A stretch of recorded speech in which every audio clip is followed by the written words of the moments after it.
તો આજથી આંતરરાષ્ટ્રીય પતંગ મહોત્સવની શરૂઆત થવા જઈ રહી છે।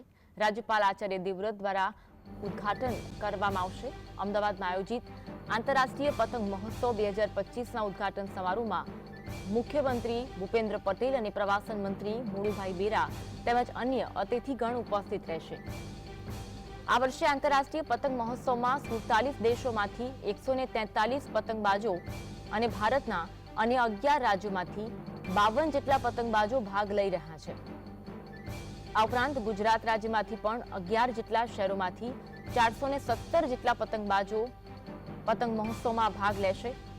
આંતરરાષ્ટ્રીય પતંગ મહોત્સવના ઉદ્ઘાટન પ્રસંગમાં મુખ્ય આકર્ષણો રહેવાના છે, જેમાં ઉદ્ઘાટન પ્રસંગે ભવ્ય સાંસ્કૃતિક કાર્યક્રમનું પણ આયોજન કરવામાં આવ્યું છે।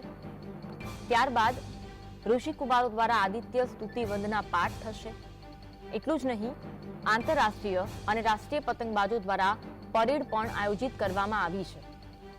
આ ઉપરાંત નાઇટ કાઇટ ફ્લાઇંગ સાથે સાંસ્કૃતિક કાર્યક્રમ, પતંગ workshop, handicraft stall, refreshment stall પણ મુલાકાતીઓ માટે રાખવામાં આવ્યા છે।